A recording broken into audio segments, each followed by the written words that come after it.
कृष्ण हरे कृष्ण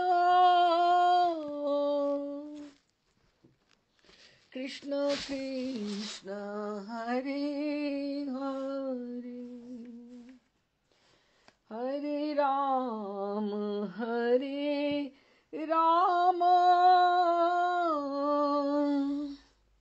राम राम हरे हरे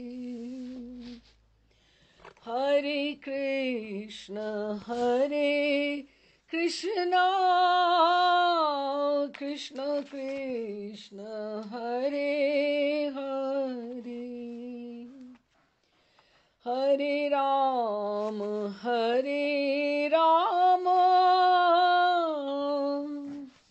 राम राम हरे हरे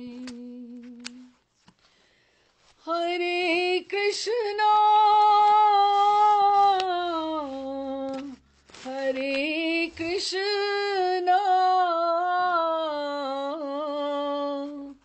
कृष्ण कृष्ण हरे हरे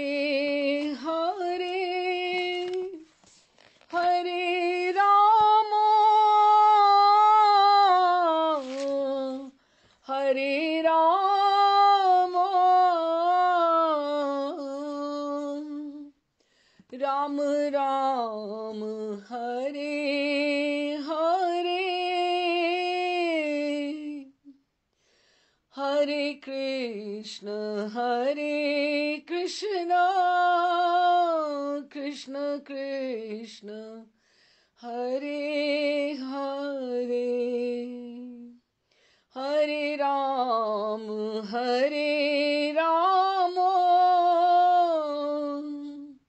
राम राम हरे हरे श्री कृष्ण चैतन्य प्रभु नित्यानंद श्री अद्वैत गदाधर शिवासादि गौर भक्त वृंद श्री रूप सनातन भट्ट रघुनाथ श्री जीव गोपाल भट्ट दास रघुनाथ एहि छे गोसाई कौरी चरण वंदन यहाँ हैते विघ्नाशे अभीष्ट पुरन अभीष्ट पुरन अभीष्ट पुरन। राधे श्याम जी, आप सबका स्वागत है। चैतन्य लीला माधुरी के 15वां सत्र है आज। 14 हमारे हो चुके हैं और महाप्रभु का लक्ष्मी प्रिया जी के साथ ब्याह हुआ और फिर अध्यापक निमाई का सब बाजारों में होते हुए कितना सुंदर विलास था पिछली बार। बहुत अभी तक भी छवियां जो ठाकुर जी मोल भाव कर रहे हैं सबके साथ, सबकी हाट पर जाकर स्वयं उनको आशीर्वाद दे रहे हैं जैसे, और कितना सुंदर एक एक करके। और जो रात्रि का जो था जिसकी बहुत सुंदर चित्र भी भेजा गया, गौरी शंकर जी भैया ने और ज्योति ने भेजा, बहुत सुंदर था कि नवदीप में गंगा जी के किनारे कैसा शांतिप्रद, एकदम से सौम्य वातावरण वाला एकदम से घर, जिस तरह से पूर्णिमा की रात्रि में जहाँ पे हमने विश्राम किया था, बहुत सुंदर चित्र था, बहुत सुंदर। तो वहीं से हम करते हैं, वापस से पुनः आरंभ करते हैं कि जैसे स्नेह ठाकुर जी सब में बांट रहे हैं, सब में स्नेह बांट रहे हैं।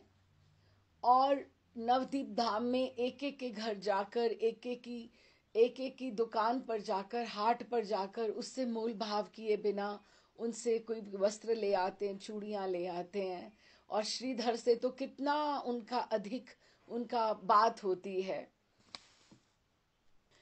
तो बहुत ही सुंदर था। नवदीप धाम में ठाकुर जी ने खूब स्नेह बांटा है, खूब स्नेह बांटा है सबको। और इतना स्नेह बांटा, एक एक को जाकर पर्सनली जैसे मिल रहे हैं। तो बहुत सुंदर चित्र था। उसको हम पुनः एक बार वहीं से शुभारंभ करके अपने को धन्य करते हैं कि आज पूर्णिमा तिथि है। आकाश में आकाश में मैं वही चित्र की ही बात कर रही थी जो आपने पिछली बार भेजा। बहुत ही था, हृदय स्पर्शी चित्र था। हम वापस पुनः वहीं से प्रारंभ कर रहे हैं कि आज पूर्णिमा तिथि है, आकाश में पूर्ण चंद्र प्रकाश कर रहा है और श्री गंगा महारानी अपनी पवित्र लहरों से श्री नवदीप चंद के विहार स्थल का जैसे मानो अभिषेक कर रही है। इतना सौम्य घर, और जैसे एकदम से कैसा हो सकता है कोई स्थान इस तरह से इतना पास गंगा जी के, और उसकी चौखट पर महाप्रभु गौरहरि बैठे हुए हैं। और वो नवदीप धाम को जिस तरह से गंगा जी को अपने हृदय में समेट लेना चाहते हैं, क्योंकि आने वाला समय अब धीरे धीरे जैसे जैसे आता जाएगा, तो उनको अभी तो थोड़े बरस हैं यहाँ पर, लेकिन धीरे धीरे वो सोच रहे हैं कि आगे की जैसे योजना तैयार कर रहे हैं कि मैंने अब देखिए ठाकुर जी ने सब मोहरे बिछाए हुए हैं, कहाँ से किसको कहाँ उठाना है। अभी उनका सन्यास के क्रम में बहुत थोड़ा देर है, लेकिन सन्यास से पहले भी क्या क्या भूमिका कहाँ से उठानी है, सब जैसे शतरंज के मोहरे बने। किसी ने कहीं जन्म लिया हुआ है, किसी ने कहीं जन्म लिया हुआ है, तो ठाकुर जी कैसे कैसे प्रेरणा देंगे, वो हम धीरे धीरे उसके उधर उधर बढ़ेंगे। तो ठाकुर जी की जो गौरहरि की उन्होंने उपमा करी, तो कहते हैं कि मैं चंद्र से भी उपमा नहीं कर पा रहा, क्योंकि वो तो घटता बढ़ता रहता है, कभी इतना है तो कभी इतना है। और विद्या में यदि बृहस्पति की उपमा दी जाए, तो वो तो एक मानो देव है ना, एक डेमी गॉड है बृहस्पति देव, वो भगवान थोड़े ही हो सकते हैं। और जो ठाकुर जी हैं, गौरहरि हैं, वो देव दैत्य सचराचर के निस्तारक है, उनसे कहीं ऊपर है, ऐसे कई देवताओं को बनाने वाले हैं। और शोभा में अगर कामदेव की समानता दी जाए, तो कामदेव ने तो सबका हृदय शुभित कर देते हैं, जगत को घुमा के रखा हुआ है, तो वो भी ठीक नहीं है। और विश्वंभर तो ऐसे हैं गौरहरि, जो चित्त में जब आते हैं तो परम शांति प्रदान करते हैं। इनकी इनकी उपमा मैं कामदेव से भी नहीं दे सकता हूं। ये तो बल्कि सब जीवों को भवसागर से पार करने के लिए आए हैं। इस प्रकार एक एक करके उन्होंने सारी उपमाओं का खंडन कर दिया कि सब कुछ फीका लग रहा है, तो क्या लग रहे हैं, कैसे गौरहरि वहां बैठे चौखट पे गंगा जी के दर्शन करते हुए क्या लगते हैं।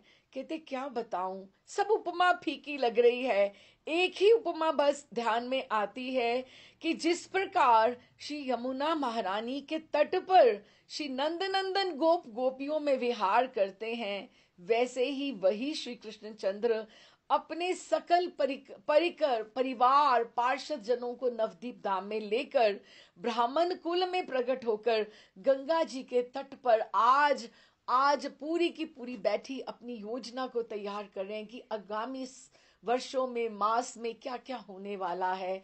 कि वो जैसे एक जैसे सुंदर शब्द है अकेलापन और एकांत। एकांत एकांत जो है ना, वो सबके पास होना चाहिए। अकेलापन, और वैसे भी एक भक्त के लिए ये अपराध है बहुत बड़ा, ये कहना कि मेरा मन उदास हो जाता है, मेरा मन अकेला पड़ जाता है। अरे ठाकुर जी को मौका तो दो, वो उनका मन तुमसे पहले उदास हो जाता है जब कोई कहता है कि भक्त कहता है कि मेरा कोई नहीं है। उनको लगता है अच्छा, मैं तो इसका बहुत अपने आप को मान रहा था। तो अपने आप को आप एकांत में रखो, अकेलेपन में कभी नहीं रखो। आपके सबसे बड़े साथी जो हैं वो ठाकुर जी हैं, गौरहरि हैं। यही हमारा, जब दीक्षा के बाद हमारी सगाई हो जाती, यही हमारे बंधु बांधव हैं। षड गोस्वामी पाद हैं, ये जो सारा का सारा वृंदा, ललिता, विशाखा, इनको कभी ऐसा सोचो, कभी कभी किसी और के बारे में तुम्हें सोचने का गुंजाइश ही ना रहे। सोचने का क्यों है, किसके बारे में सोचना है? यही हमारे अनंत संबंध हैं, जन्मों जन्मों से हम जो भूले हुए हैं, और इन्हीं के पास हमें वापस जाना है। हम इन्हीं से छूट कर आए हैं। आज हम झूठा खेल खेलेंगे तो कल को सच्चा होगा ना। तो इसीलिए हमें ऐसा ही अभ्यास करना चाहिए।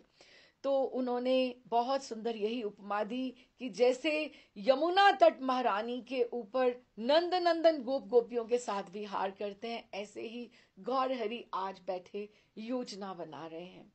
और गौर चंद्र तारागण वेष्टित पूर्णिमा के चांद की सदृश गंगा तट पर शोभा पाते हैं। और जब भी गंगा तट पर बैठते हैं, जब उनका पार्षद गण होते हैं, तो ऐसे लगता है कि जैसे ठाकुर जी चांद हैं और उनके पार्षद गण जो हैं वो छोटे छोटे वो तारे हैं, उनके सामने तारे हैं। भक्ति विनोद ठाकुर की बहुत सुंदर आरती जब भी बाद में आएगा हम उसका भी गान करेंगे, लेकिन यहाँ पे वो बात बहुत सुंदर आती है। जैसे कहते हैं, इब गौरा चांदे आरती के शोभा,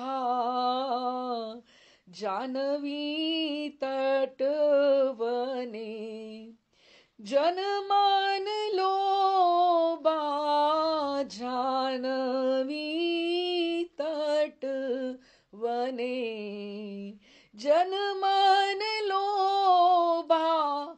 कि गंगा जी के तट के ऊपर एक निकुंज है, बहुत सुंदर एक निकुंज है, जिसमें वहां पर एक ऊंचे स्थान के ऊपर वहां पर गौर हरि विराजित है, चंद्रमा के समान है। और ऐसी गौर चांदेर आरती की शोभा, उनकी आरती की क्या शोभा हम कहें। और जो आसपास के जो उनके पार्षद गण हैं, वो सारे के सारे ऐसे लग रहे हैं जैसे वो तारागण होते हैं। और सब आपकी अद्भुत रूप राशि का दर्शन करके नेत्र सफल करते हैं, अपने दुख को दूर करते हैं, और श्री हरि के मुखार विंद से निस्तृत अमृतमयी वाणी का श्रवण कर कानों को पवित्र करते हैं। और ये चंद्रमा ऐसा है जो दिन में भी रहता है और रात्रि में भी रहता है। ये चांद कहीं नहीं जाता, ये नहीं कि इसकी प्रतीक्षा आपको हर रात्रि करनी पड़ती हो।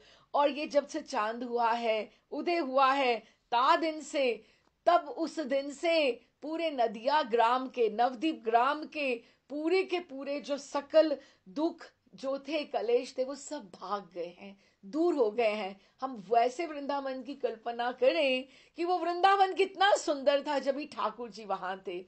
और इसी तरह से ये गौर चांद जब से आए हैं, नवदीप धाम कितना सुंदर, कितना पल्लवित, पुष्पित और सुगंधित हो गया है, सुरमय हो गया है।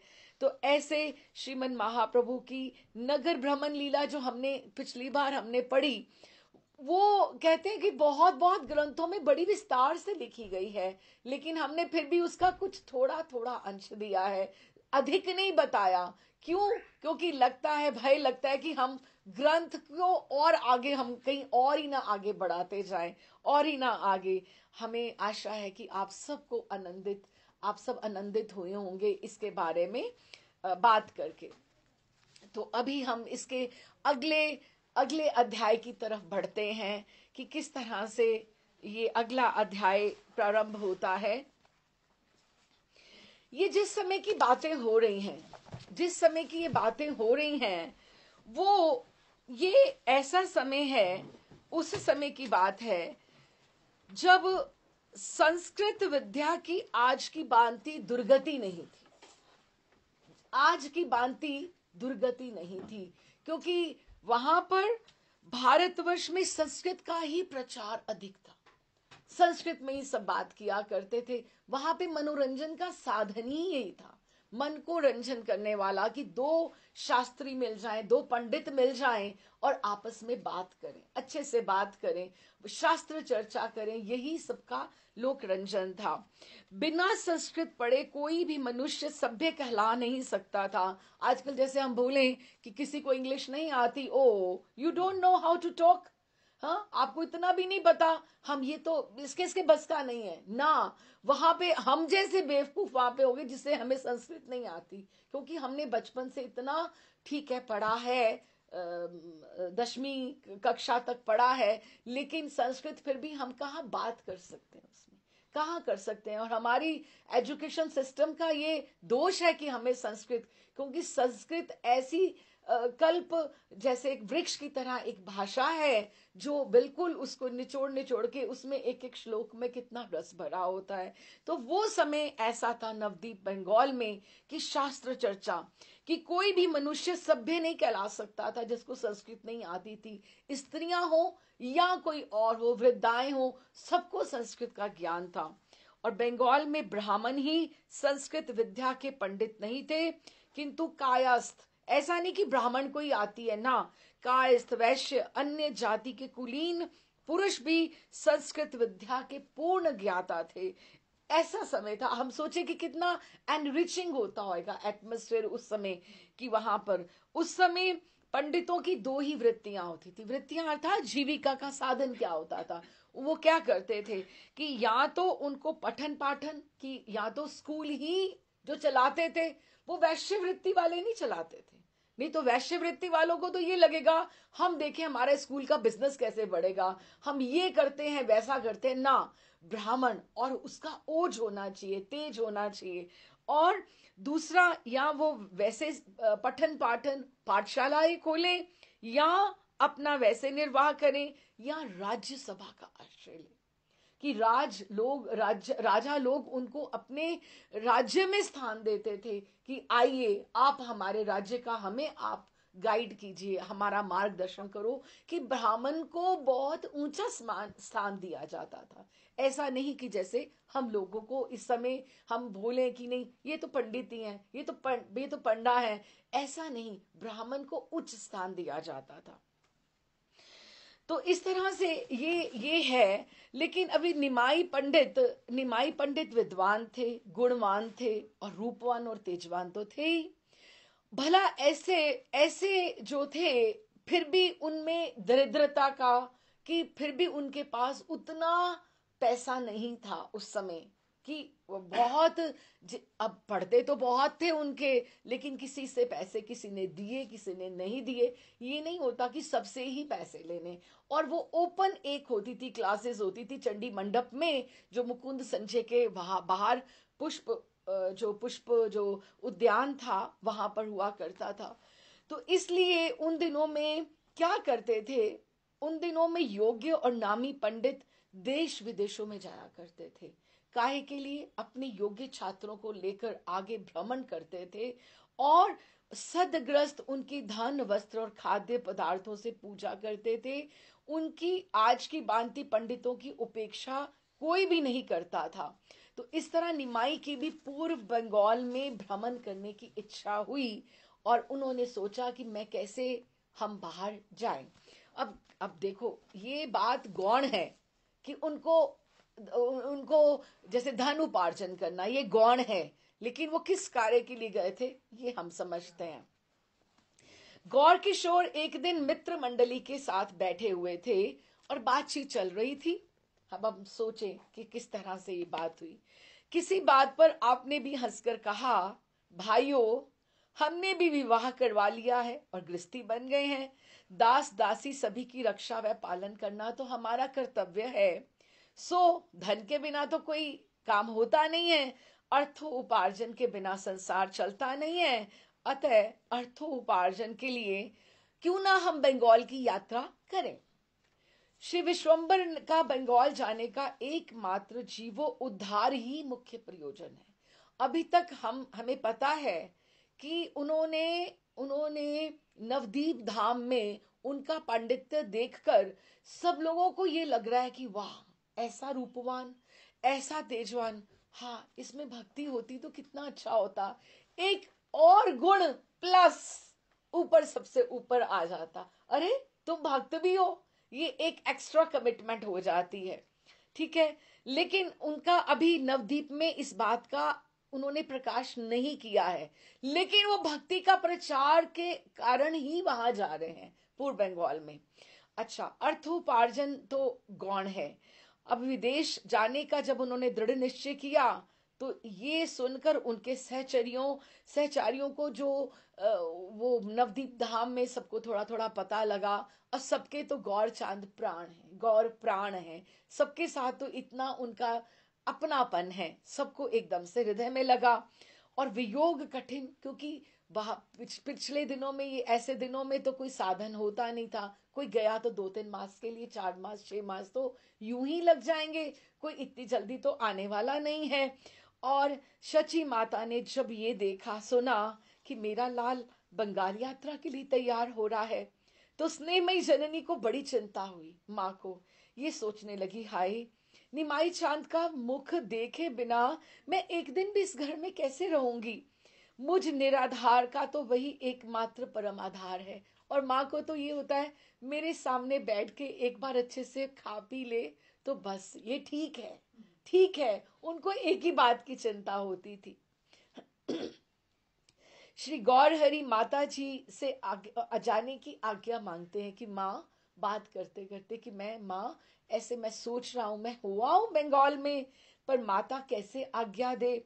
तब श्री गौरहरि ने माता को समझाकर बोले, माँ, अन्न जल से तू वैष्णवों की सेवा किया करना, तुलसी जी का पूजन करना। मैं यहाँ नहीं होऊंगा ना, तो मेरे कार्य तुम करना, तो उसी में मुझे स्मृति तुम्हारी जुड़ी रहेगी। कीर्तन महोत्सव करना, और मैं शीघ्र ही आ जाऊंगा, मैं बहुत दिन तो नहीं रहूंगा। तो उन्होंने पहले फिर उन्होंने कहा, श्रीवास पंडित ने गौरहरि का विरह असह्य जानकर, कि एकदम से उनको लगा कि मैं नहीं इनके बिना रह पाऊंगा, श्रीवास जी जो पंच तत्वों में हैं, तो उन्होंने उन साथ चलने की प्रार्थना की कि मैं भी साथ में चलता हूँ। लेकिन गौरहरि ने बोला, नहीं, मैं और मेरे कुछ छात्र जाएंगे, आप यहीं रहिए, लक्ष्मी प्रिया जी का और आप माँ का ध्यान रखिएगा। उनको जैसे अपॉइंट किया। श्री विश्वम्बर ने कहा, आप यहीं रहकर वृद्धा माता और लक्ष्मी प्रिया का रक्षा करना, ध्यान रखना। श्रीमती लक्ष्मी प्रिया जी हरि का परदेश गमन समाचार सुनकर सहम सी गई। छोटी सी हैं, बहुत बड़ी तो है नहीं, वही 13 वर्ष की होंगी।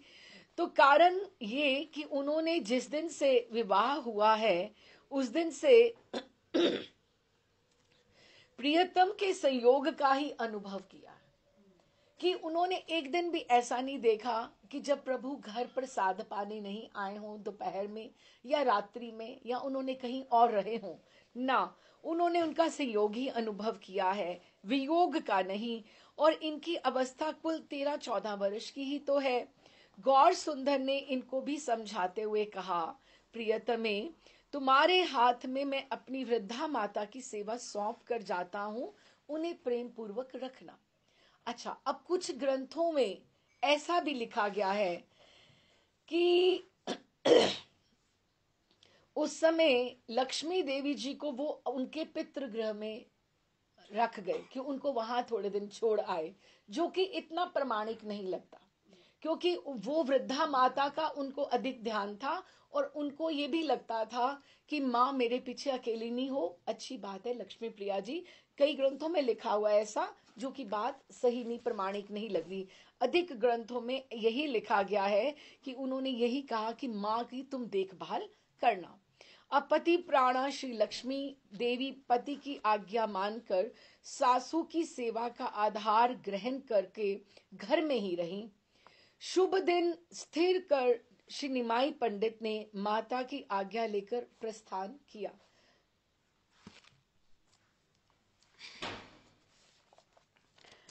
अच्छा जी, तो उन्होंने उनको लक्ष्मी प्रिया जी को पति प्राणा थी, पति की उन्होंने आज्ञा मानी, और मानकर सासू की सेवा को आधार ग्रहण करके घर में ही रही। शुभ दिन स्थिर कर श्री निमाई पंडित ने माता की आज्ञा लेकर प्रस्थान किया, और विदा काल में दयामय प्रभु ने लक्ष्मी प्रिया को उन्होंने बोला कि आप मुझे आज्ञा करके जाइए कि मैं आपकी अनुपस्थिति में कैसे पूजा करूं, और आपकी कैसा स्मरण मेरा मुझे होना चाहिए। तो उन्होंने अपनी चरण रज, अब ये बहुत कम ग्रंथों में ये सब बातें मिलती हैं, ये अपनी चरण रज और अपना पुराना यज्ञोपवीत, वो जो जनेऊ, वो जो धारण किया हुआ था, वो उनको देकर गए कि ये तुम्हें मेरी स्मृति दिलाता रहेगा, इसके स्पर्श मात्र से तुम्हें मेरी स्मृति होगी। श्रीमती लक्ष्मी प्रिया जी सर्व प्रकार से पूजनीय सासू की सेवा करती हैं सारा दिन, और रात्रि दिन श्री प्राण प्रति का ध्यान करती हैं। श्री हरि की चरण रज का प्रेम पूर्वक तिलक लगाती हैं और उसको सिंदूर के साथ अपना सिर पे धारण करती हैं। प्रभु दत्त जो यज्ञ सूत्र जनेऊ था, उसको प्रभु का साक्षात विग्रह मानकर समझकर माल्य चंदन के द्वारा उनको विभूषित करती हैं। उनको इस तरह से जैसे जनेऊ को ही तिलक लगाती हैं कि वो जैसे ठाकुर जी का ही विग्रह होता है। और त्रिकाल संध्या में असंख्य प्रणाम गौर हरि की स्मृति में उनको, उनकी याद में उनको भेजती हैं। समय समय पर एकांत में उनकी एक मरम सखी है जिसका नाम चित्रलेखा है। जिस तरह से हम ये सोचें, ये रुक्मणी जी का अवतार रही, सीता जी और रुक्मणी का, लक्ष्मी जी का अवतार है। हमने पहले भी जब ब्याह से पहले इनका पढ़ा, तो अगर हम सोचें कि जब हमने मीरा का भी ग्रंथ का मनन किया था, चिंतन किया था, तो उनकी भी जिस तरह से प्रिया जी की अष्ट सखियां हैं, ऐसे जो महर्षियां हैं उनकी भी क्लोज अंतरंगा सखियां हैं जो उनकी सेवा के लिए उनके साथ ही रहती। इस तरह से चित्रलेखा जी उनकी अंतरंगा सखी थी जो उनके साथ ही रहती थी। उनके साथ उनकी अपनी मर्म कथा व्यथा कहकर वो पति विरह की ज्वाला को शांत करती है। हम विष्णु प्रिया जी का ग्रंथ हमें बहुत मिल जाते हैं, पर आपको पता है लक्ष्मी प्रिया जी के विरह का भी ग्रंथ हैं, बंगाल में हैं, लेकिन कितने प्रिंटेड हुए हैं, बंगाली में है, संस्कृत में है, और आगे उतना कितना प्रचार हुआ है नहीं पता, लेकिन हैं उनके बारे में। श्री प्राण वल्लभ की वो जो काष्ठ पादुकाओं को प्रणाम किए बिना वो जो घर में पहना करते थे, उसको वो प्रणाम किए बिना वो जल भी ग्रहण नहीं करती, वो ऐसी पतिव्रता है। इधर श्री गौर किशोर ने बंगाल की यात्रा आरंभ की।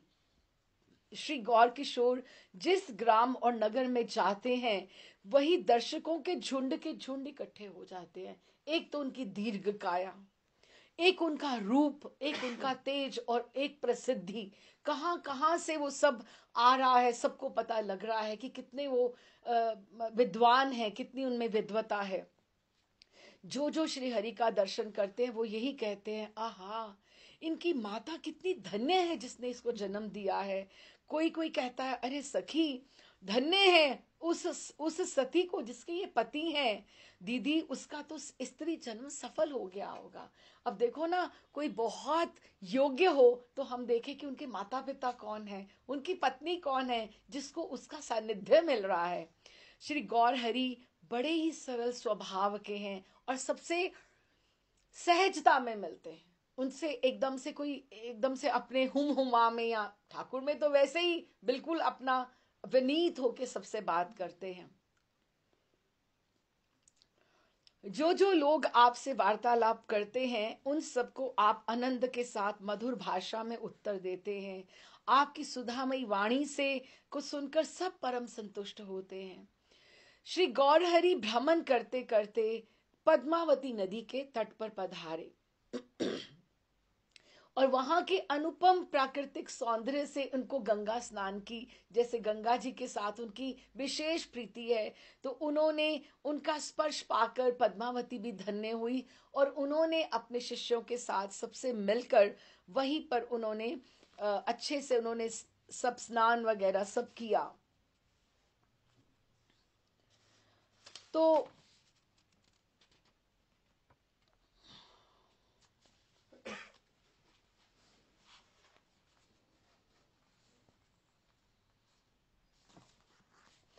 अच्छा जी, अब एक इन्होंने बात बताई है इस ग्रंथ में कि इस समय साधारणतया लोगों का जो मत है कि महाप्रभु ने शिष्टाष्टक के अतिरिक्त, ये पहली बार मैंने ये पढ़ा, इसमें मैंने नहीं कभी सुना किसी से, लेकिन अब ग्रंथों में, इतने प्राचीन ग्रंथों में लिखा गया है तो कहीं ना कहीं बात में कुछ सच्चाई तो रही होगी। तो ये है कि कहा जाता है कि इन्होंने श्री हरि ने इतना मधुरता से सबको पढ़ाते रहे। गौर सुंदर स्वयं भगवान हैं। एक अच्छे अध्यापक से कोई वैसे ही पढ़े तो कितना उनके उनको आदर्श स्थापित हो जाता है कि मेरे मेरे जैसे अध्यापक या मेरे टीचर ये रहे हैं। तो ऐसे ही ठाकुर जी कृपा कटाक्ष जैसे 2 महीने का जैसे क्रैश कोर्स ही सबको करा दिया। ऐसे जैसे रहा होगा कि असंभव को भी संभव, सबको अच्छे से उन्होंने व्याकरण, अलंकार, न्याय शास्त्र सब पढ़ाया। श्री हरि ने ऐसा रीति से पढ़ाया कि विद्या रतन, विद्यापति, विद्या वागीश सब महान महान उपाधियां उनको लगा। ये तो अब हमारे लिए बिल्कुल जैसे खेल की बात हो गई है। और हजारों की संख्या में आपके वहां पे शिष्य हुए। शिष्य कहने का मतलब पढ़ाई में, मतलब विद्या में। ऐसा नहीं कोई दीक्षा उन्होंने प्रारंभ करी, ऐसा नहीं है। अच्छा, साधारणतया लोगों को विश्वास है कि गौरांग महाप्रभु ने कोई ग्रंथ नहीं लिखा, किंतु ये सत्य नहीं है। गौर चंद्र ने ये जो अपना अध्यापन कार्य था, अध्यापन जो समय काल था, उसमें इन्होंने गोपाल चरित्र एक लिखा है। उन्होंने कृष्ण लीला विषय के, जैसे नाम से पता लगता है कि बाल्यवस्था गोपाल के नाम से 4 खंडों में था। और इसमें प्रथम खंड में वस्त्र हरण लीला और अन्य 3 खंडों में दान लीला का वर्णन किया गया है।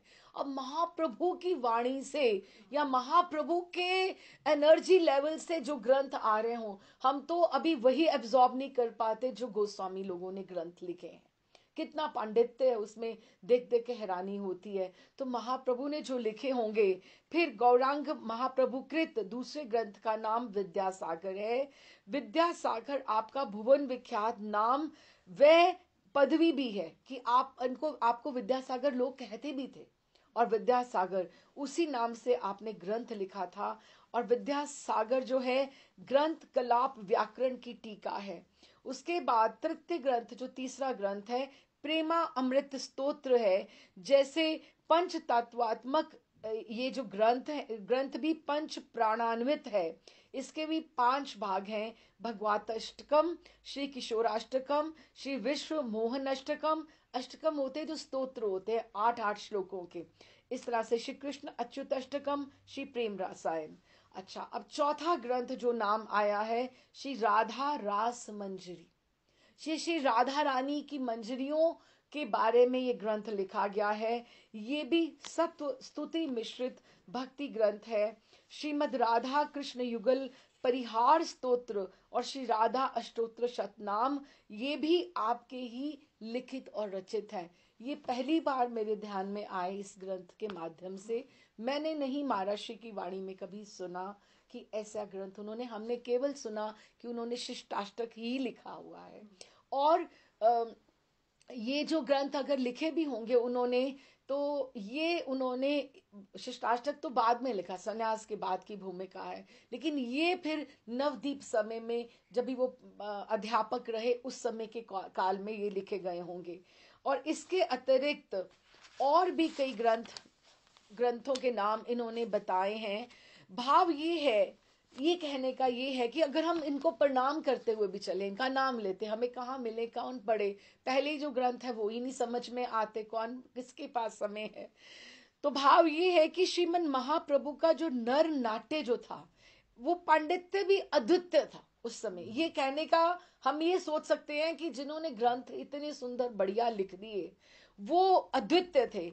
कि परंतु प्रेम पाठ भी पांडित्य भाव बुलाना पड़ता है। लेकिन वो प्रेम के भक्ति के पथ में जब चले, जब सन्यासी वो हो गए, तो उन्होंने ये सब कार्य पीछे छोड़ दिया। उन्होंने फिर उसके बाद कोई नहीं, उसका प्रचार प्रसार उन चीजों का किसी का नहीं हुआ। अच्छा जी, अब ये वहां पर विद्यार्थी जो थे वहां पर उनके साथ जो गए हुए थे, वो जब जब जब वहां वहां पे घूमते थे तो उन्होंने बहुत से स्थानों पर भ्रमण किया। जो भी लोग इनका आगमन सुनते, वे यथाशक्ति भेंट लेकर इनके पास आया करते थे। वहां के विद्यार्थी कहते, हमने आपकी बहुत दिनों से प्रशंसा सुनी थी, आपकी लिखी हुई व्याकरण की टिप्पणी बड़ी ही सुंदर है। हमें अब लिखी हुई टिप्पणी जो बोला उन्होंने, इसका मतलब उन्होंने ग्रंथ पढ़े हैं, तो हमें अपने पाठ में उनसे बहुत सहायता मिलती है कि हमारे पास वो है। कोई कहते आपकी पदधूलि से ये देश पावन हो गया, आपके प्रकांड पांडित्य की हम प्रशंसा ही मात्र सुनते थे, लेकिन आपकी गुणों की कौन प्रशंसा कर सकता है। इस प्रकार लोग भांति भांति से इनकी प्रशंसा, और वहां पे भी सबका वो स्नेह भाजन बने कि सब पे ऊपर उन्होंने कृपा की। अब इनके साथियों को कहीं भय था, बीच में जो इनके साथी, साथ में जो साथी कौन, इनके छात्र ही तो थे जो गए हुए थे, उनको भय था कि पंडित जी यहां भी कहीं नवदीप की भांति चंचलता ना करनी प्रारंभ कर दे, क्योंकि भक्ति वाला तो वहां नवदीप में तो अभी तक बात ही नहीं कोई शुरू हुई। यहां से छीना झपटी, उससे ये ले लिया, उससे वो ले लिया, उसको ऐसे कोनी मार के तुम ये बताओ इसका अर्थ क्या है। उनको ये था कि हम बाहर आए हैं, हमारा जो एकदम से सब लोग प्रशंसा कर रहे हैं, ये ना हो सबको बीच में बुला लें और पद्मावती के किनारे बन के फिर सब गुड़ गोबर कर दें। सबको ये डर लगता था, उनको ये लगता था चंचलता ना करें और सब गुड़ गोबर हो जाएगा। किंतु वे ये स्वयं सोचते थे, एक दूसरे से बात करते थे कि कोई बात नहीं, हम थोड़ा संभाल लेंगे, हम भी आए हैं साथ में तो हम देख लेंगे। स्वयं ही देश काल को समझकर बर्ताव करने वाले थे। लेकिन महाप्रभु ने वहां पे कोई चंचलता नहीं की, उनका अलग ही रूप था जो वो बंगाल में थे।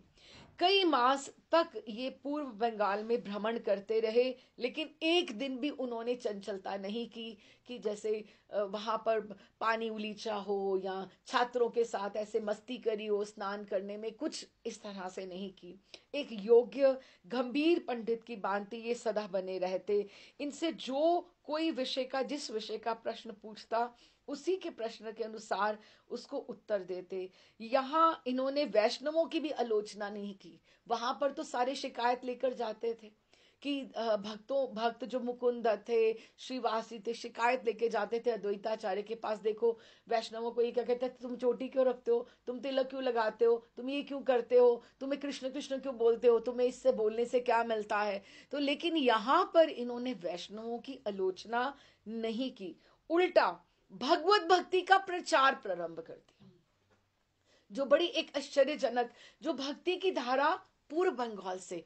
और क्योंकि नित्यानंद प्रभु ने बाद में आकर यहीं से फिर उन्होंने प्रारंभ करना है, राढ़ देश से नित्यानंद प्रभु यहीं से आएंगे, तो उन्होंने एक आधार दिया और उनको भगवत भक्ति का सर्वत्र प्रचार किया। इन्होंने लोगों के पूछने पर बल्कि भगवान नाम का महात्म्य बताने लगे कि भगवान नाम का उच्चारण करना चाहिए, क्यों नहीं करना चाहिए, और बताने लगे। और विद्यार्थी इनके एकदम से आपस में हैरान होते कि ये इनका ये स्वरूप तो हमने देखा नहीं था। वहां तो ये वैष्णवों को इतनी आलोचना करते थे, लोग शिकायत लेकर जाते थे, ये सब रूप कहाँ से आ गया। वो यहाँ पर आया। भक्ति की इन्होंने सारी सारी बातों में से भक्ति की श्रेष्ठता वहां पे सिद्ध की कि भक्ति सबसे ऊपर है। और उसके बाद कलयुग में केवल और केवल भक्ति मार्ग को ही सर्वश्रेष्ठ, सुलभ और सर्व उपयोगी उन्होंने वहां पे बताया, जो कि उनके विद्यार्थियों के लिए ये एक बड़ी बड़ी अचरज गरी वाली बात थी कि ये सब कैसे क्या हो रहा है। फिर भी इनके पांडित्यपूर्ण उत्तरों में राढ़ देशवासी श्रद्धालु मनुष्यों को बहुत लाभ हुआ। वे भगवान और भक्ति के महत्व को समझ गए और उनके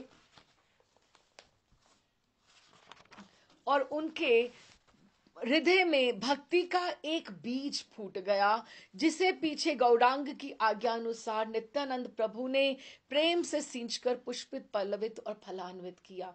कि बाद में ये सब चीजें फैला रहे हैं, बेस बना रहे हैं।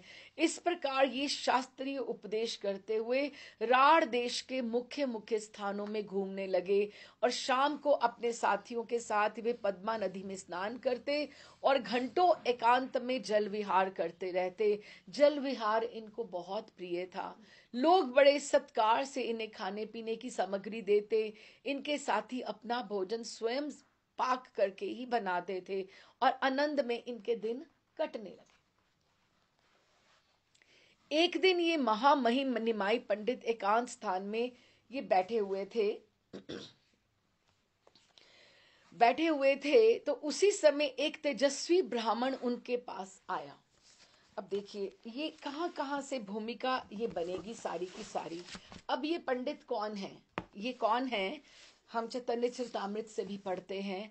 कौथोदी ने कैले प्रभु बंगेते गमन, यहाँ आय तहा लॉय नाम संकीर्तन। बंगाल में अभी तक संन्यास नहीं हुआ, लक्ष्मी प्रिया जी हैं, कुछ नहीं, अभी लीलाएं शुरू हुई और यहाँ पे नाम संकीर्तन प्रचार हो रहा है। विद्यारे प्रभाव देखी चमत्कार चित्ते, शत शत पड़या आसी लागिले पौड़ीते। कि अब शत शत उनके आगे शिष्य हो गए। और वहां पे क्या हुआ, से देशे विप्र नाम मिश्र तपन, तपन मिश्र नाम के एक पंडित आए। आपको ये पता है कौन है?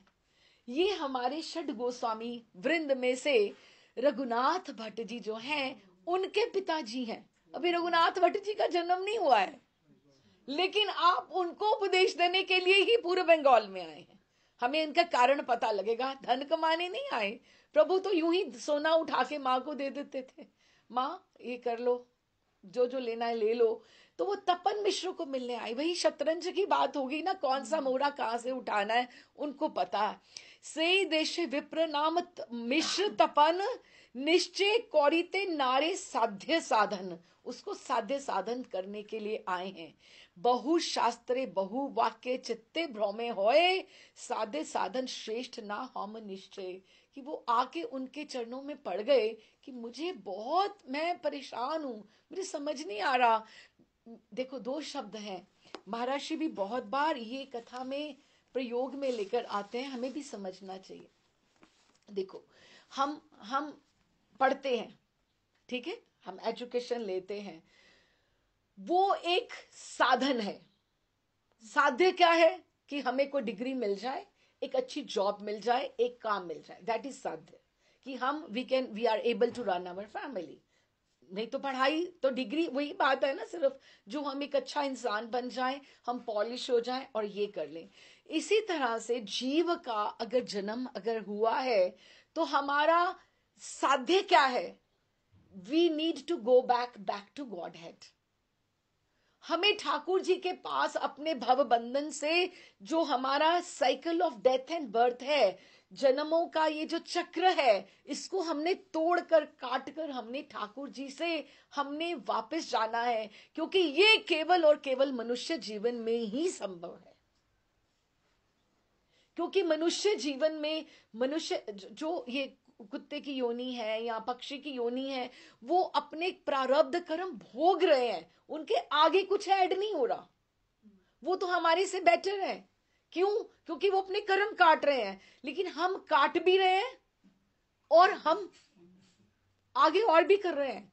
बीसियों डिजायर्स हमारे रोज दिन में इकट्ठी हो रही हैं, which are framing the history की आगे आगे हमारा फ्यूचर में कितने और जन्म होने वाले। हम दोनों कार्य कर रहे हैं। वो हमारे से अगर पक्षी है, वो केवल और केवल वो भोगी योनि है, लेकिन हमारे में तो दोनों ही हम कर रहे हैं, हम भोग भी रहे हैं। और एक और बात है, अकमुलेटेड जो हमारे जैसे बैंक बैलेंस होता है हमारा, we are born with some हमारा को पिछले जन्मों का अकाउंट कुछ ना कुछ तो होगा ही ना।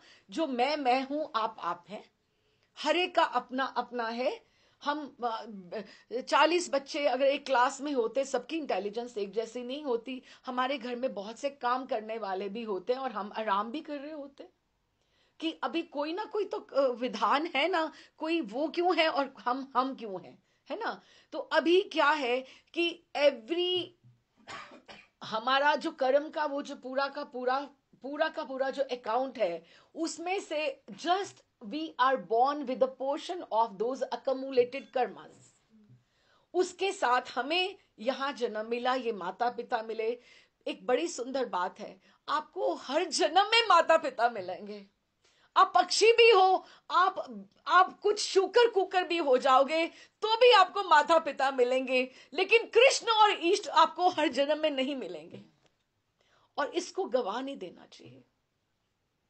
आपको गुरुदेव हर जन्म में नहीं मिलेंगे, हमें उस चीज को गंवाना नहीं चाहिए। ना गुरु मिलते हैं ना इष्ट मिलते हैं, हर जन्म में नहीं आपको प्राप्त होते। और इस बात को we need to look into it analytically, seriously. अगर आपका हिंदू घर में जन्म हुआ है, अगर आज आपको कोई, और कभी मत सोचना मैंने गुरु का चयन किया है, गुरु ने आपके ऊपर कृपा दृष्टि की है, ठाकुर जी की कृपा दृष्टि हुई है, जो उन्होंने आपको कहां से पकड़कर उठाया है। हम कोई नहीं होते, हमारा कोई प्राचीन संबंध है इष्ट से, जो हम किसी को नहीं कह सकते तुम यहां से दीक्षा लो। हम आपको जानते भी नहीं थे, 6 मास पहले 8 मास पहले मैंने तो आपको नैरोबी में देखा भी नहीं कभी। हमें पता था आप हमारे गुरु भाई गुरु बहन होने वाले हो ना, लेकिन ये कोई आपके राधा रमन जी से कोई प्राचीन संबंध थे, जो महाराष्ट्र के आने पर एकदम से आपके वो जागृत हुए। और ये संस्कार कब जागृत होता है? ये कृपा होती है। किसकी कृपा दृष्टि होती है उसको आप अनुभव करो। ये this is not a smaller thing, क्योंकि हर जन्म में माता पिता मिलेंगे, गुरु और कृष्ण आपको हर जन्म में नहीं मिलेंगे।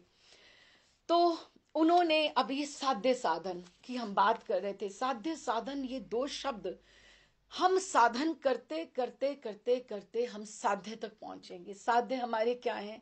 ठाकुर जी के चरणार विंद जो हैं वो हमारे साध्य हैं। हमारा साध्य मीन्स डेस्टिनेशन, लक्ष्य, जो हमारी मंजिल, इसको आराम से बोले हम, मंजिल है हमारी, लक्ष्य है। वहां पे मोम्बासा के लिए आप चलो तो आप, मोम्बासा इज योर डेस्टिनेशन, और आप चाहे गाड़ी से जाओ फ्लाइट से जाओ, वो आपका साध्य है, सॉरी साधन है, आपका साधन है। आप जैसे भी चलते हुए जाओ, गाड़ी में जाओ, जैसे भी जाओ, वो साधन है। अब हमें हमें सोचना है कि हम कैसे, हमें चलना है अपने साध्य की तरफ, लेकिन हमारा लक्ष्य हमारे ठाकुर जी के चरण है।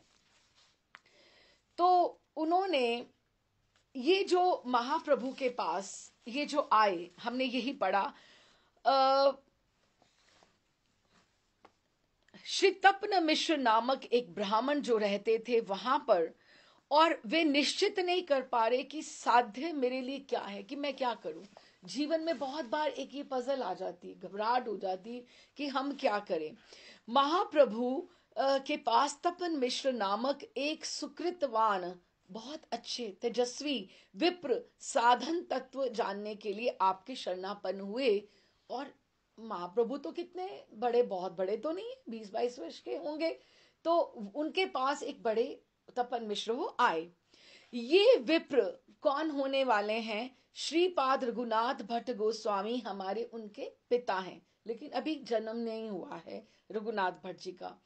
और एक दिन क्या हुआ, जब भी वो एक दिन बड़े परेशान थे बहुत, कि मैं क्या करूं, मैं क्या करूं, क्या जप करूं, कौन सा मंत्र करूं, क्या करूं, घबराहट थी। तो उनको स्वप्न में एक महापुरुष ने कहा, हे द्विज, हे ब्राह्मण, आप चिंता ना करो, निमाई पंडित के पास चले जाओ, वे आपको साध्य साधन सब बता देंगे। विश्वंबर नर नहीं नारायण है। नर नाट्य तो जगत के उद्धार करने के लिए ये नाटक करने आए हैं।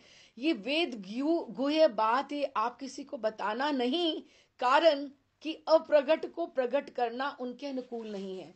अगर आपके स्वामी, अब देखो ना, हम कहते हैं प्रच्छन्न अवतार है, प्रच्छन्न अवतार है, क्या ठाकुर अगर सब आप ही छुपा कर आए हैं कि मैं नहीं हूं, मैं नहीं हूं, तो हमारा क्या फर्ज बनता है? उनको बताना कि नहीं है, प्रभु प्रभु नहीं है। हमें उनको उनकी रजा में चलना चाहिए ना, कि प्रभु प्रभु नहीं है। तो आप उनको, उनसे चाहे आप बात कर लेना, लेकिन आप ये बात किसी को बताना नहीं। ये कहकर वे स्वप्न दृष्ट महापुरुष अदृश्य हो गए। मिश्र जी तो इस स्वप्न के बाद उनको बड़ी शांति मिली, हाँ। और कारण ये कि साध्य साधन तत्व निरूपण करने में वो असमर्थ, बड़े कष्ट से समय बीत रहा था। आपने झट श्रीमन महाप्रभु के पास जाकर प्रणाम करके हाथ जोड़कर विनती करी उनसे। अब देखिए चैतन्य चरितामृत में भी ये सब लिखा है। स्वप्ने एक विप्र कहे सुनह तपन, निमाई पंडिते पाशे करह गमन। उनके पास तुम जाओ, सीधा सीधा है बंगला भाषा, हाँ कोई ऐसा नहीं है। ते हो तुम्हारे साध्य साधन कौरी में निश्चय, वही बताएंगे तुम्हें क्या करना चाहिए। साक्षात ईश्वर ते हो नाहिक संशय, कि वो साक्षात ईश्वर है, इसमें कोई संशय नहीं रखना। स्वप्न देखे मिश्र आसी प्रभु रे चरण, आसी मतलब गए उनके पास। स्वप्नेर वृतांत सभी केले केले निवेदने, कि उनको बताया कि ये देखो ये मुझे स्वप्न आया है। प्रभु तुष्ट होया, प्रसन्न हो गए। अब देखो, एक पहले उन्होंने छोटी मोटी लीलाएं तो माता पिता को बहुत दिखाई, नूपुर बज रहे हैं और ये चिन्ह आ रहे हैं, चरण चिन्ह। लेकिन एक वो ब्राह्मण को, वो जो उनके घर में तैर्थिक ब्राह्मण आया था, जब भी भोग वो बनाता था और ठाकुर जी आकर पा लेते थे, पहला दर्शन उनको दिया था, या अब दूसरी बार इनको बताया है कि मैं कौन हूं, है ना। अच्छा, स्वप्नी देखे मिश्र आसी प्रभीरे चरण, चरणे स्वप्ने रे वृतांत सभी कैले निवेदने। प्रभु तुष्ट होया, साधन साधे साधे साधन कौरिले, नाम संकीर्तन कर उपदेश कैले, कि तुम नाम संकीर्तन तुम करना, वही सब कुछ सर्वश्रेष्ठ है। अच्छा, फिर उन्होंने क्या कहा, उनको विनती करी, प्रभु मैं दीनहीन एक जीव हूं, कृपा दृष्टि करके मेरा संसार बंधन छुड़ा दीजिए। अब सबसे बड़ी तो ये प्रॉब्लम ये है कि दुनिया में कोई ये समझ ही नहीं रहा कि मैं बंधन में हूं। अब अगर आप सोचोगे कि मुझे संसार का बंधन है, तो ही तो आप कोशिश करोगे ना कि मैं थोड़ा हिलूं हिलूं, मैं कोशिश करूं, मैं छूटूं कहीं से। लेकिन हम तो अपने कंफर्टेबली हम लोग उसको एंजॉय कर रहे हैं, राधर और ताना बाना बुन रहे हैं। संसार बंधन अगर हम समझेंगे ही नहीं, तो हम छूटने का प्रयत्न करेंगे कहां? नहीं ना कर सकते। हमने संसार को बंधन समझा कहां है? हम तो उसी को इंजॉय कर रहे हैं ना। ये merry making and life the way it is going on, very good. आज आउटिंग करें, कल पिकनिक करें, और बस। बंधन तो है ही नहीं है। बंधन तो ये है, भक्ति के लिए बैठना बंधन है, वही वही है सब कुछ। तो उन्होंने कहा मेरा संसार का बंधन। अभी देखो ना, भवसागर जो बोला, भवसागर बोला, सबसे पहले आप देखो विश्वनाथ चक्रवर्ती पाद का जो ये गुराष्टकम है, संसार दावा नल लीड लोकम, कितना सुंदर शब्द है पहला ही। सबसे पहले आप गुरुदेव को पहले, सबसे पहली प्रार्थना हमारी यही होनी चाहिए। और क्या कि ठाकुर ये जंगल की आग की तरह ये फैला हुआ है संसार दावानल। दावानल किसको बोलते हैं, है ना? जंगल की आग को बोलते नहीं, जंगल की आग। आज एक बात खत्म हुई, कल दूसरी हुई, कल तीसरी हुई, चौथी। कभी आपको लगा कि okay it's a good day today, फिर शाम तक फिर कुछ नया खड़ा हो जाएगा, है ना? तो इट्स अ कॉन्टिन्यूस स्ट्रगल। और लीड लोकम, लीड पता है किसको बोलते हैं? लीड बोलते हैं, जब आपने कभी खड़े होके देखना, जब गन्ने का रस निकाला जाता है ना उसमें से, जब उसको पेरा जाता है मशीन के भीतर, तो उसको जैसे पीसा जाता है ना, उसको एक बार, दो बार, 30 बार, 4 बार उसको ऐसे निकाल कर जब आपको बुढ़ापे के घूरे में फेंका जाता है, तब आप सोचोगे मैं भजन करूं ना। भजन की उम्र जो है वो यौवन काल है।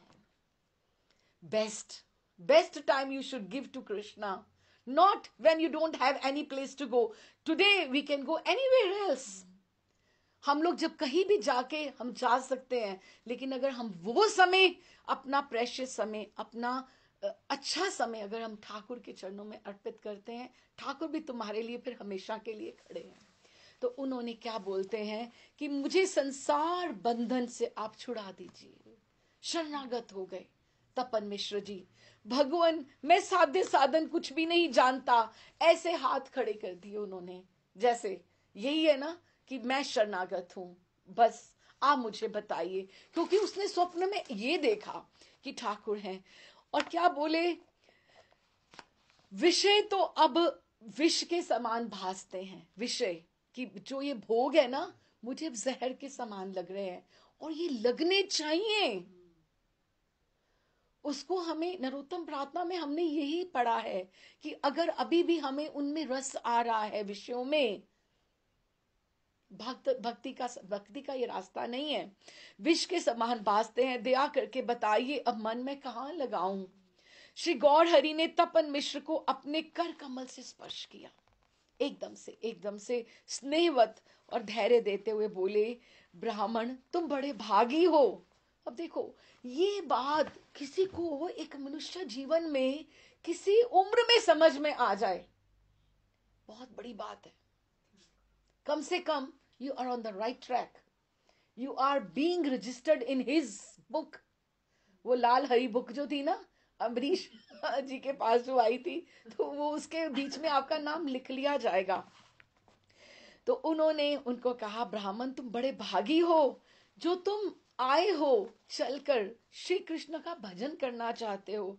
बस ये भजन करना, यही तो युग धर्म है, यही तो युग धर्म है। ईश्वर भजन अनेक जन्मों के पुण्य से बनता है, अन्यथा बहुत कठिन है। किसी की भजन में रुचि हो जाए, आसान बात नहीं है। बात तो यही है ना, प्रभुपाद जी वो भी कहते हैं, the whole business, Sunday feast होती है, इतने लोग कुकिंग करते हैं, पुजारी लोग इतना श्रृंगार करते हैं कि लोग आए, तुम यहां संकीर्तन करो, तुम वहां करो। What is the whole business? It is just to chant महामंत्र, बस यही काम तो है, और करना क्या। लेकिन आसान है क्या? माला करने बैठो, मन बीसियों जगह भागता है, कहाँ नहीं भागेगा। तुम्हें महाराज जी कह रहे थे रात को, कहते मन को तुम अपना काम करने दो, तुम अपना काम करते जाओ, कहाँ चला जाएगा। कर करा के फिर वो अपने आप वापस अपने आप ही आ जाएगा। तुम वो ना छोड़ो, वो अपना काम नहीं छोड़ता, तुम भी मत छोड़ो। बड़ा सुंदर महाराज जी कह रहे थे। अच्छा, तो उन्होंने कहा, चारों युग का श्रीमद् भागवतम में लिखा है, बड़ा सुंदर उन्होंने बताया है कि हर युग की प्राप्ति के लिए अलग अलग साधन है। आप समझना, अलग अलग साधन है। जैसे उन्होंने संस्कृत के श्लोक में उन्होंने कहा, ये संस्कृत का श्लोक है बड़ा सुंदर, कृते यद ध्यायातो विष्णुम त्रेताय यज्जतो मखे द्वापरे परिचर्याय कलो तद तद हरि कीर्तनाथ। ये उन्होंने ऐसे बोला है कि हर युग में अलग अलग साधन है।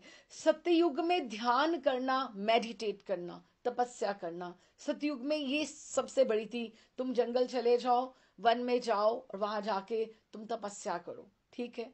त्रेता में बड़े बड़े यज्ञ किए जाते थे, सबसे बड़ा वो था, साधन था। तो यही था यज्ञ, जैसे अश्वमेध यज्ञ हो रहे हैं, कितने यज्ञ हमने राम जी के उसमें देखे कि उसमें हो रहे हैं। और द्वापर में पूजा अर्चा, कितने उन्होंने विग्रह स्थापना हुए, उसमें कितने द्वापर में बहुत अधिक हुए, और प्रभु की प्रसन्नता समझी जाती थी, ऐसे होता है। किंतु इस कलयुग में केवल और केवल केशव कीर्तन से ही सर्वश्रेष्ठ साधन बताया है, कि वो काम जो तपस्या से करना था, यज्ञ से करना था, और तुम्हें ये सामग्री जुटानी थी, कुछ नहीं चाहिए, केवल और केवल तुम माला लेकर बैठो, बाकी सब कार्य इसी में आ जाएगा। तो जो फल उन अन्य युगों में उन साधनों से होते थे, वही फल कलयुग में भगवान नाम स्मरण से किया जाता है। ये उन्होंने तपन मिश्र जी को बताया। अब ये भक्ति की बातें इधर ही बता रहे, नवदीप में उन्होंने कुछ नहीं बताया। हाँ, तो इन्होंने जब ये बोला, और ये सब साधनों को छोड़कर केवल हरि नाम का आश्रय ही पकड़ना चाहिए। भगवान व्यास देव जी ने भी 3 बार यही प्रतिज्ञा करके कहा है, क्योंकि 3 बार अगर एक बात को कहा जाए तो वो पक्की हो जाती है। हरेर नाम हरेर नाम केवलम, कलो नास्तेव नास्तेव नास्तेव गतिरन्यथा। कि हरिर नाम, हरि का नाम, हरि का नाम, हरि का नाम ही केवल जो है, ही हरे नाम, जो हरे नाम मेव जो बोला ना, मेव का अर्थ है यही केवलम, साथ में केवलम भी लगा दिया, केवल यही। और क्या, कलो, कलयुग में नास्तिव, और कहीं नहीं है नास्तिव, और कहीं नहीं है, एव लगा रहे हैं पीछे, नास्तेव गतिर अन्यथा, और कोई गतिर नहीं है। ये कहाँ से उन्होंने व्यास देव जी का ये 3 बार प्रतिज्ञा करते हुए महाप्रभु ने बोला है ये। और उन्होंने ये कहा कि अर्थात कलयुग में केवल हरि का नाम ही सार है। मैं प्रतिज्ञा करके कहता हूँ, कलयुग में हरि नाम को छोड़कर दूसरी गति नहीं है, नहीं है और नहीं है। लोग हरि नाम का महात्म्य ना समझकर भांति भांति की यातनाएं सह रहे हैं। जो भगवान नाम की महिमा समझ लेगा, जो समझ लेगा, फिर उसे भव बाधाएं, जो भव सागर की जो बाधाएं हैं, जो भव सागर की जो प्रॉब्लम्स हैं, ग्रीवियंसेस हैं, वो जो सब प्रॉब्लम्स हैं, वो व्यथा पहुंचा नहीं सकती हैं। मैं तुम्हें सार से सार, गुए से गुए साधन बताए दे रहा हूं। इसे खूब यत्न पूर्वक स्मरण रखना और इसे ही अपने जीवन का मूल मंत्र समझना। ये उन्होंने मूल मंत्र बताया इनको।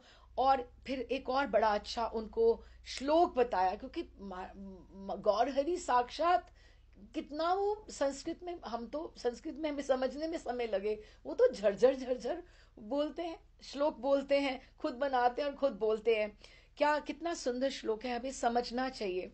संसार सर्प दृष्टा नामेक मेव सुभेषजम, सर्वदा सर्वकालेषु सर्वत्र हरि चिंतनम।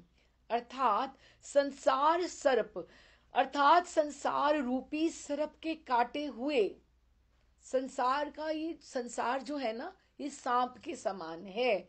इसके अगर काटे हुए मनुष्य के लिए एक ही सर्वोत्तम औषधि है, एक ही दवा है वो, और वो ये है कि हर समय सर्वदा, हर समय सर्वकालेशु, हर काल में। ये नहीं कि तुम बाहर हो के अंदर हो, शैया पे हो, तुम्हारी शैया पवित्र होनी चाहिए, या तुमने सुबह नहाए योग स्नान किया। गुरु मंत्र के लिए अलग विधान है माने, लेकिन महामंत्र के लिए कोई ऐसा विधान नहीं है। हर काल में, इवन अगर आप किसी के मरने पे भी गए हो तो भी आप उच्चारण कर रहे हो तो भी ठीक है। बल्कि ये होता है कि जरूर की माला आपकी दूसरी रखी जाती है, फिर आके उसको स्नान करके आप बदल लो। या अगर सूतक पातक में भी नाम नहीं छोड़ना, और उसके लिए माला अलग नीम की रखी जाती, तुलसी की नहीं रखी जाती। सूतक पातक में आप वो वाली माला से आप भजन कर सकते हो। तो आप हर काल में, हर स्थान में निरंतर हरि स्मरण ही करते रहना चाहिए। बस मुख्य साधन ये है, हरे कृष्ण कृष्ण कृष्ण हरे हरे, हरे राम राम राम हरे हरे।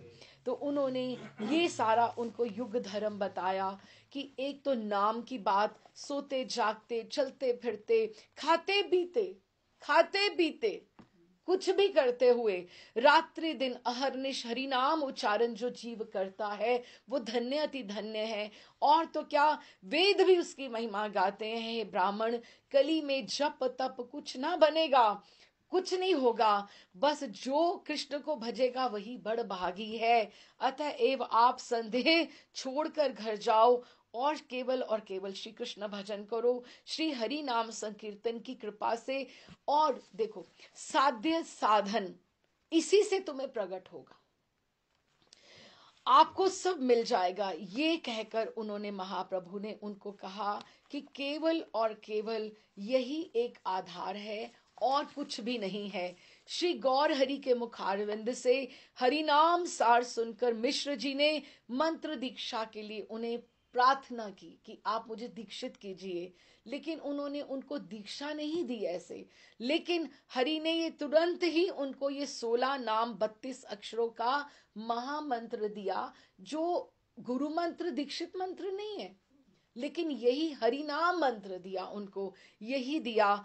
और ये प्रभु के वाक्यों से जैसे प्रकट होता है, हम भी उनके अनुगत्य में, महाप्रभु ने जैसे उनको बोला, हरे कृष्ण कृष्ण कृष्ण हरे हरे, हरे राम राम राम हरे हरे। मंत्रोपदेश के अनंतर श्री महाप्रभु ने कहा, हे ब्राह्मण, इस महामंत्र को जपते जपते जब प्रेम अंकुर उदय हो जाएगा, तब साध्य साधन तुम सब समझ जाओगे। ये बहुत अच्छी बात है। और फिर अभी आप देखो कि ये क्या है कि साध्य साधन जो होता है, जो हम साधन करते हैं, उससे हमारे चित्त की शुद्धि होनी शुरू हो जाती। चित्त जो हमारे इतने जन्मों के इतना हमारे में कलमश भरा हुआ है, हम अपना जैसे वैसे शावर हम लें, हमें नहीं पता है, लेकिन हमारे आत्मा में, हमारे अहंकार, कितना कुछ हमारी बुद्धि चित्त में कितना कुछ ठहरा हुआ है। लेकिन ये साधन करते करते करते करते हमारी चित्त शुद्धि जो होगी, तो हम में अपने आप भक्ति के विकार प्रकट होंगे। भक्ति के विकार क्या? भक्ति के लक्षण होंगे। अभी हम जो भजन कर रहे हैं ना, वो क्रियात्मक है। हम माला कर रहे हैं, बोल रहे हैं, अभी इसमें भाव नहीं आता, ये क्रिया है। लेकिन जब ये साधन धीरे धीरे धीरे धीरे ये मार्जन जब होता जाएगा, तब हमारा शुद्ध चित्त होता जाएगा, तो हमारा यही भजन वही है। फिर ये भावनात्मक हमारे इसमें भाव जुड़ने प्रारंभ हो जाएंगे, तब हम इसका आस्वादन करना प्रारंभ कर देंगे, और इसमें हमारे में दैन्यता आती जाएगी। और एक और बात उन्होंने कही कि दैन्यता का आसन एक साधक के हृदय में अगर नहीं है, अगर उसकी बातों में दीनता नहीं है, विनम्रता नहीं है, तो वो उसमें भक्ति आ ही नहीं सकती। प्रेमानंद महाराज ने एक बार बोला कि अगर तुम्हारा कई वर्षों का भजन तुम्हारा चला जाता है, अगर दिन में तुम एक बार क्रोध कर लो, या एक महीने में, या कितने बार तुम क्रोध कर लो, तुम्हारे में दैन्यता इतनी होनी चाहिए, तुम्हारे स्वभाव में वो भक्ति आसीन नहीं हो सकती, वो ठहरती नहीं है। उसमें एक बहुत बड़ा छेद है जो क्रोध का है, वो तुम्हें यूं विचलित कर लेता है। और अगर तुम्हारा शुद्ध चित्त शुद्ध, क्योंकि वो तुम्हारे कई जन्मों का अहंकार वो जो है वो क्रोध बनकर बैठा हुआ है। अच्छा, अब जो गुरु है वो सुषुप्त जो मूलाधार शक्ति का संचार तुम्हारे में करके तुम्हारे में जो जागृत करते हैं, फिर तुम्हारी वो भजन क्रिया प्रारंभ होती है। तुम्हारे में संस्कार है, लेकिन वो सोई हुई है। अब तुम्हें पता नहीं, उन्होंने 40 की आयु में उन्होंने तुम्हारा शरणापन तुम हुए, तो 40 की साल में तुमने शुरू किया, 50 में किया, 60 में किया, नाउ इट डिपेंड्स, या छोटेपन में ही कर लिया, तो वो आपका पिछला सोया हुआ संस्कार मूलाधार, उन्होंने जैसे एक अपने दिए से तुम्हारी दिए की रोशनी प्रज्वलित करके तुम्हारा संस्कार जागृत किया, और फिर तुम्हारी आगे उन्होंने अपनी तुम्हारा भजन तुम्हारा प्रारंभ किया। लेकिन तुम्हारा वो भावनात्मक नहीं हुआ, वो क्रियात्मक है। इसीलिए तुम्हें प्रयत्न करना पड़ता है कि मुझे माला करनी है। और हम लोग सभी इस स्थिति में हूं, मैं तो अपने आप को ये बोलूं, मैं तो इस स्थिति में हूं कि मुझे अपने आप को समझाना पड़ता है, कहना पड़ता है कि मुझे माला करनी है। मेरी रुचि ही नहीं बैठती, कि अपने आप को फोर्स करना पड़ता है कि फिर धीरे धीरे भजन क्रिया प्रारंभ होती है। जब भी आपका चित्त शुद्ध हो जाए, फिर अनर्थ निवृत्ति होती। अनर्थ निवृत्ति, जो जीवन के लिए चीजें हमारी जरूरी नहीं है, वो अपने आप हटती जाती है। महाराज ने बहुत अच्छा एक बार अनर्थ निवृत्ति के लिए बड़ा अच्छा बोला कि जैसे एक एक मार्बल जैसे आप पीस लो, ठाकुर जी की मूर्ति उसी में है, मूर्ति उसी में है, तो लेकिन वो मार्बल है, अभी मूर्ति दिखाई नहीं दे रही, तो उसमें से जो वो कलाकार हो, उसकी क्या पैनी, उसकी छैनी के साथ, छैनी की चोट के साथ जो उसको निकालता जाता तो एक मूर्ति तैयार होती है। तो ये अनर्थ निवृत्ति थी, जो which was not required for that विग्रह, इट वॉज अननेसेसरी। और जीवन में हमारे बहुत कुछ अननेसेसरी जुड़ा हुआ है, which is not important for us to survive. तो वो फिर भजन क्रिया करते करते वो फिर आगे हम बढ़ते जाते हैं। तो उन्होंने उनको ये कहा कि तुम इस तरह से उनको मंत्र दीक्षा के लिए प्रार्थना करी, लेकिन उन्होंने यही मंत्र दिए। और इसको सुनकर जैसे उन्होंने कहा कि ये मंत्र करते हुए, देखो कितनी बड़ी बात है, महाप्रभु के शब्द हैं ये, मंत्र करते हुए, कौन सा महामंत्र, 16 अक्षर और 32 अक्षर और 16 नामों वाला, हे विप्र, इस महामंत्र को जपते जपते तुम्हारे में प्रेम अंकुर अपने आप उदय हो जाएगा और तब तुम साध्य साधन को समझने लगोगे। फिर ये सुनकर तपन मिश्र प्रेम से नृत्य करने लगे। आज इनके आनंद की सीमा नहीं है। प्रेमानंद में विहल होकर आपने प्रभु से प्रार्थना करी, हे नाथ, अब तो मुझे आप कहीं मत भेजो, मैं आपके चरणों में ही रहना चाहता हूं। श्री हरि ने मुस्कुराकर कहा, नहीं महाराज, आप यहां से काशी जाइए। मोहरे इकट्ठे कर रहे हैं ना कि कौन किसको कहां पे जाना है। वहीं हम मिलेंगे और तुमको साध्य साधन तत्व के बारे में बताएंगे। ये तो भूमिका थी, आप वहां जाइए। ये सन्यास के बाद सनातन गोस्वामी को आगे रखकर तो इनको साध्य साधन का उपदेश देंगे। कितने वर्षों की बात पहले ही बता रहे हैं। फिर वहीं हम मिलेंगे और वहीं सब समझाएंगे। तपन मिश्र ने प्रभु की आज्ञा शिरोधार्य की। फिर आपने एकांत में, वहीं उनका जन्म होता है रघुनाथ भट्ट जी का। वहीं आपने एकांत में फिर जब अपने अपने लगे तो उन्होंने कहा, प्रभु को निज स्वप्न का वृतांत भी सुनाया कि आपको पता है मुझे ये सपना आया था, मैं कैसे आपको मिलने आया। गौर हरि बोले मुस्कुराकर, पर ये बात अब तुम कहना मत किसी से। प्रभु ने आदेशानुसार तपन मिश्र शीघ्र ही काशी में जाकर हरि नाम जप और कीर्तन करते हुए समय बिताने लगे।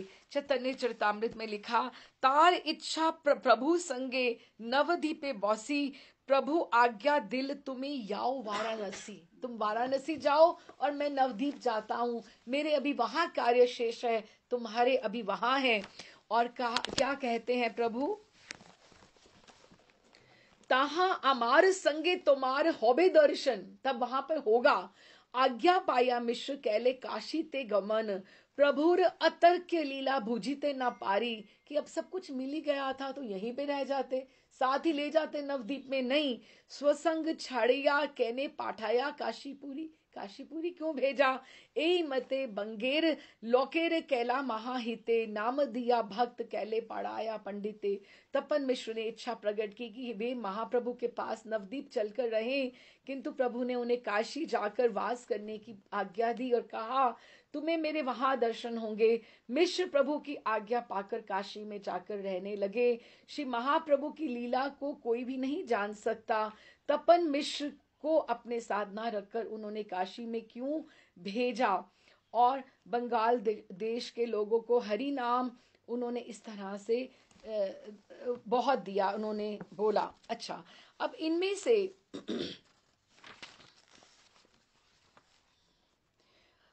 अब इन्होंने प्रच्छन्न हरि ने अपने आप को प्रकट भी नहीं किया और ये भी बता दिया, ये बहुत बड़ा एक लेसन दिया उन्होंने तपन मिश्र के माध्यम से जगत को, कि जब तक जीव हरि नाम जप कर उसका अंतःकरण शुद्ध नहीं होता, तब तक उसे साध्य साधन जानने का अधिकार ही नहीं होता है।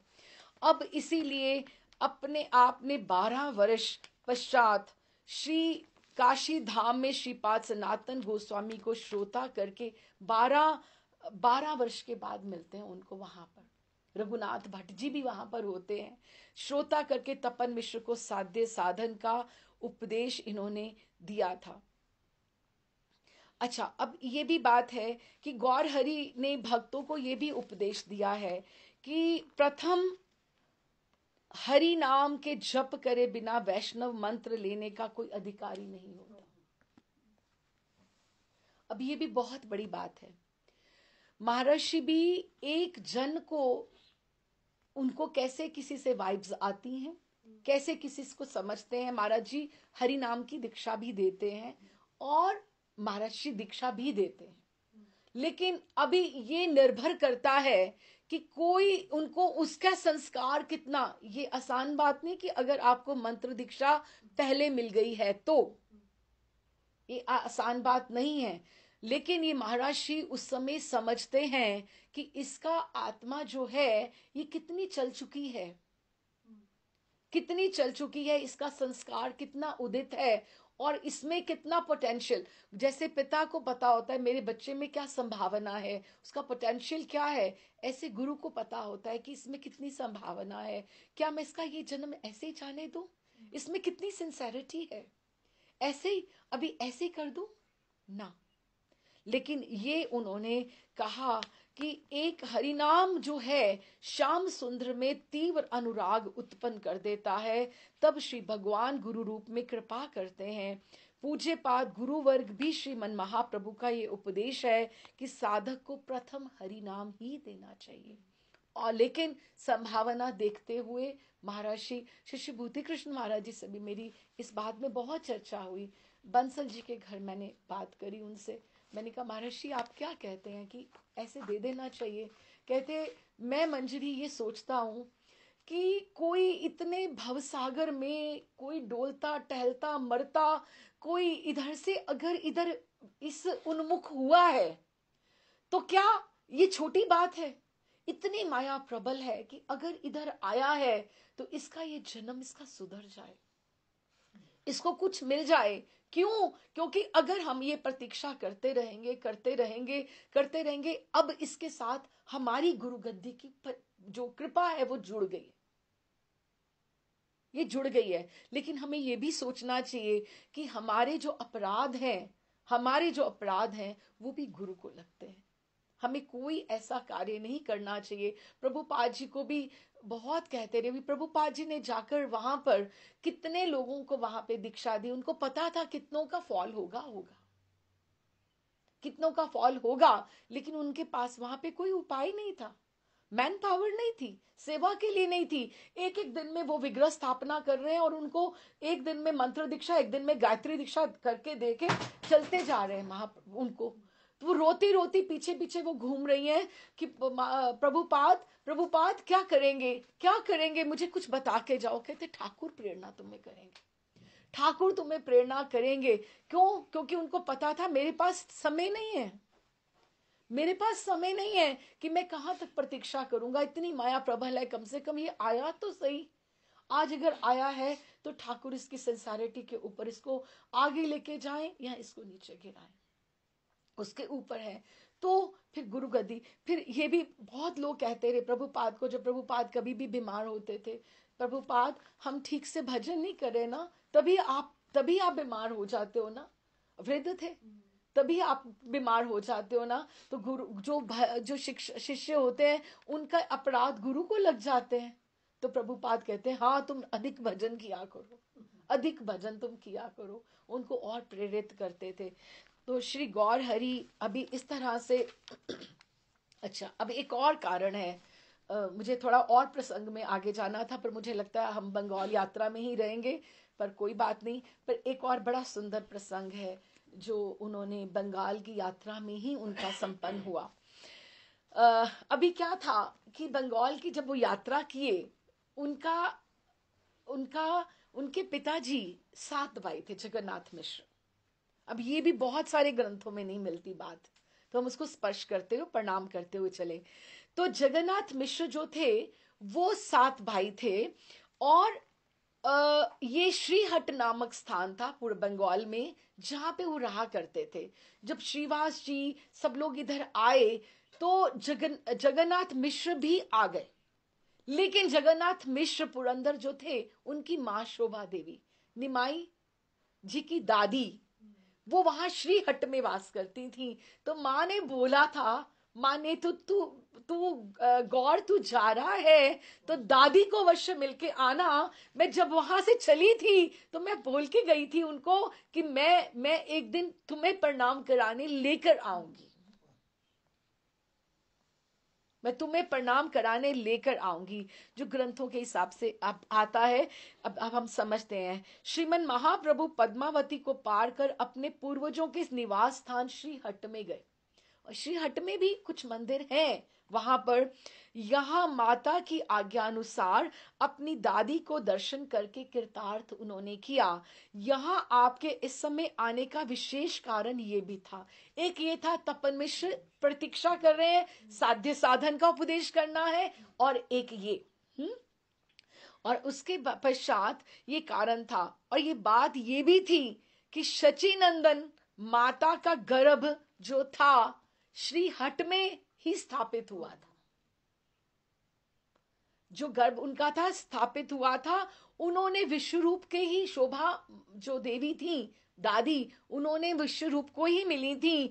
और उन्होंने बहू को जाते हुए ये कहा था कि शची को बोले थे कि जब वो पुरंदर मिश्र पुरंदर शची माता को लेकर नवद्वीप वास के लिए चलने लगे, तो उस समय माता जी से शोभा देवी ने ये कहा था कि वधू, जब तेरे यहाँ पुत्र होगा तो मुझे उसको मिला जाना।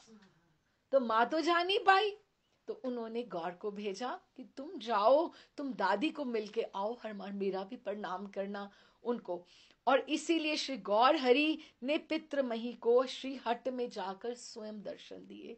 इतने करुणामय प्रभु अपनी दादी को चलकर उनके वचनों की रक्षा करी, और दादी ने उनको खूब लाड़ दुलार किया और अच्छे से उनको प्रसाद पवाया माँ की तरह। और जब जाने लगे तो उन्होंने बोला कि गौर, मैं तुम्हारे बिना कैसे रहूंगी। तो ठाकुर ने एक विग्रह उनको दिए। अब अपने अपने अपने काल में ठाकुर जी अपना विग्रह किसी को, एक इनको दिया, एक बाद में आएगी लीला जब फिर वो बात करेंगे। एक विग्रह दिया जिसका नाम था गौर गोविंद, और वहां उनका मंदिर भी है श्रीहट्ट में। वहां उनके स्थान पर, दादी जी के स्थान पर गौर गोविंद उनको पितामही को दिया। और एक गौर गोविंद जो है जयपुर में काशीश्वर पंडित को दिए थे, जो अभी जयपुर में है, गोविंद देव जी के साथ विराजमान है। काशीश्वर पंडित जी को जब उन्होंने भेजा था, बहुत सुंदर विग्रह है। कभी आप देखो, गोविंद देव जी के कभी दर्शन आए तो गोविंद देव जी के हम दर्शन करें तो लेफ्ट हैंड में, उनके राइट हैंड में, हमें लेफ्ट हैंड में दर्शन होंगे, बहुत सुंदर। और इधर जो वृंदावन में है वो गौर गोविंद का प्रतिभू स्थापित है। वो ओरिजिनल नहीं है, प्रतिभू है उनके, क्योंकि वो ओरिजिनल वाले जो है काशीश्वर पंडित को दिए, एक उनका नाम गौर गोविंद है। और ये पे कई लोग कहते हैं कि वही वहां पर पहुंचे, लेकिन क्या कहा जा सकता है। हालांकि अभी 500-550 साल ही हुए हैं, लेकिन अभी चीजें कहाँ कहाँ क्या बदल रहा है अभी नहीं समझ में आती। कोई कहते वही वो विग्रह थे जो काशीश्वर पंडित को दिए, वही है। अब वो दो हैं या एक है, पर खैर हम प्रणाम करते हैं उनकी दादी को भी, और वहां पे उन्होंने जाकर किया। अब उसके पश्चात जब ये तपन मिश्र के साथ साध्य साधन का हो गया और बहुत मास निकल गए थे, बहुत मास निकल गए थे, तो उन्होंने अब सोचा, विद्यार्थियों से बात हुई कि अब हमें घर जाना चाहिए, नवद्वीप जाना चाहिए, क्योंकि यही दो कार्य थे जिसके लिए वो विशेषता यहाँ पर आए थे। तो फिर अभी वो नवद्वीप के लिए चल पड़े हैं। वहां पे उनकी अनुपस्थिति में क्या हुआ, कैसा हुआ, वो फिर जैसे प्रसंग आएंगे फिर वो फिर हम अगली सेटिंग में करेंगे। राधे श्याम जी, राधे श्याम।